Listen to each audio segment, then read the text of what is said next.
I am overwhelmed with gratitude, and my heart is full. American Sniper has broken records, which follow such an honest path of Chris's life. My hope for this country is that we remain a people who value freedom, who have the courage to face the realities with faithful hearts instead of anxious ones. Sometimes you will think you can't take it another day, but if you hang in there, one step at a time, you will be able to accomplish more than you ever imagine. I'd realize it's not worth our time to worry. You do your best, and God will put the right people in your path.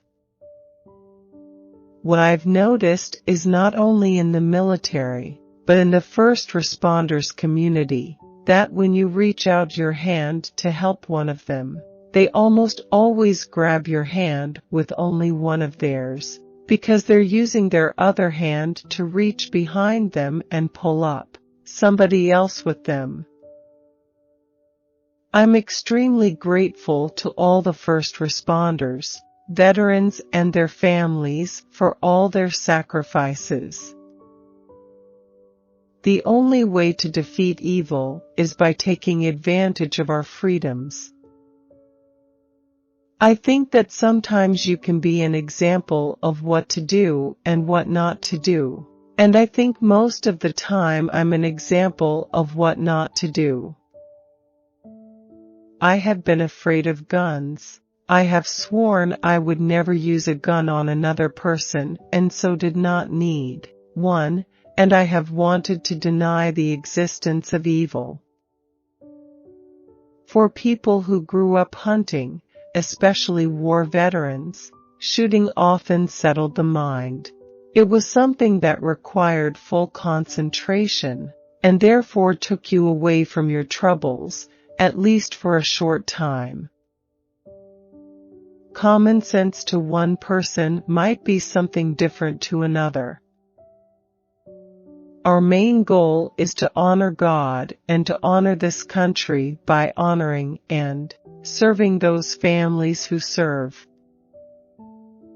You like to be independent, but you will need to learn to ask for help. It doesn't make you weak.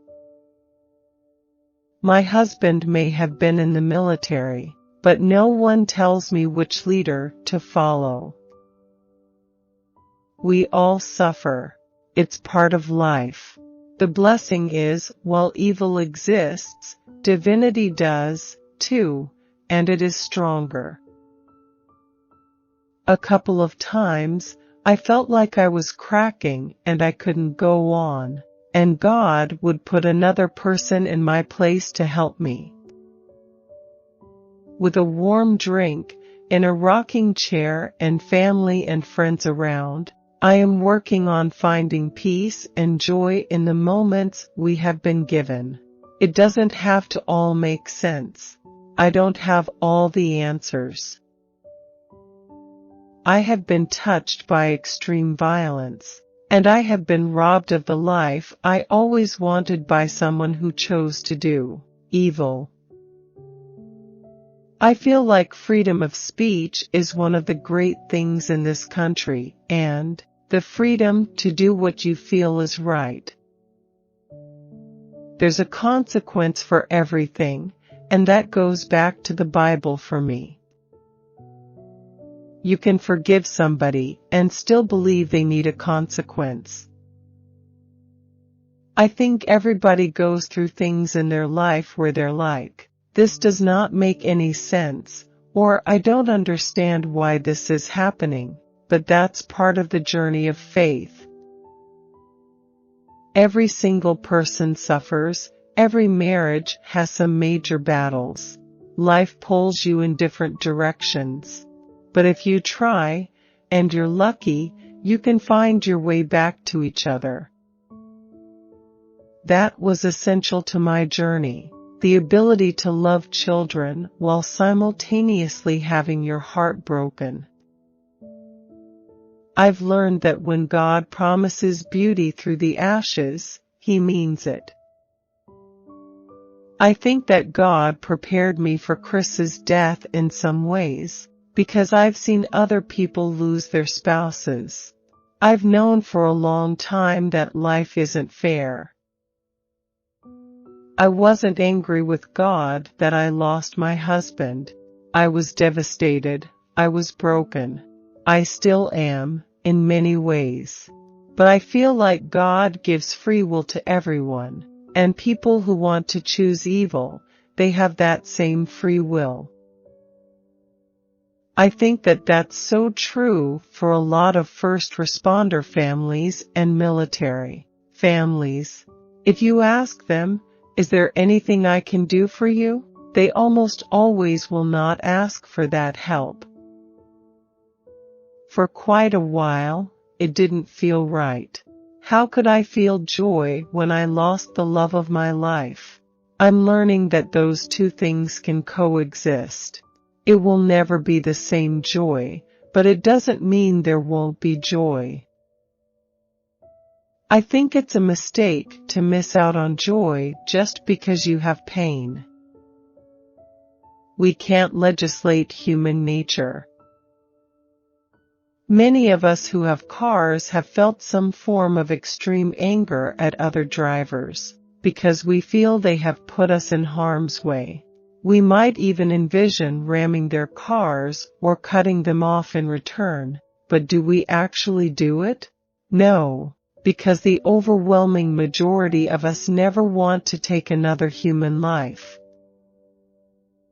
I can tell you that my family in the absolute worst of times has seen the absolute best in people, and that has given us more strength than could ever imagine. I think when you suffer a tremendous loss, everybody needs love and support in tangible ways. And that's what people have done for us. In your darkest moments of despair, a friend's hand on yours will get you through the worst.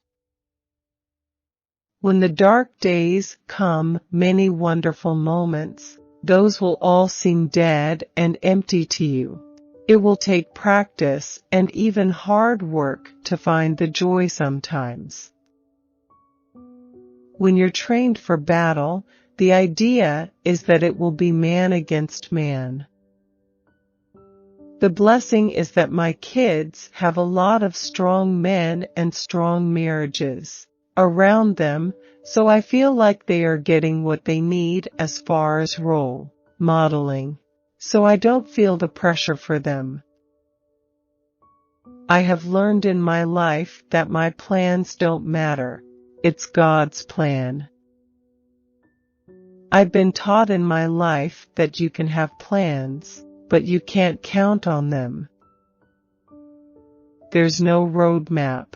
There's no textbook on how grief works and when your heart will be open or if it ever will.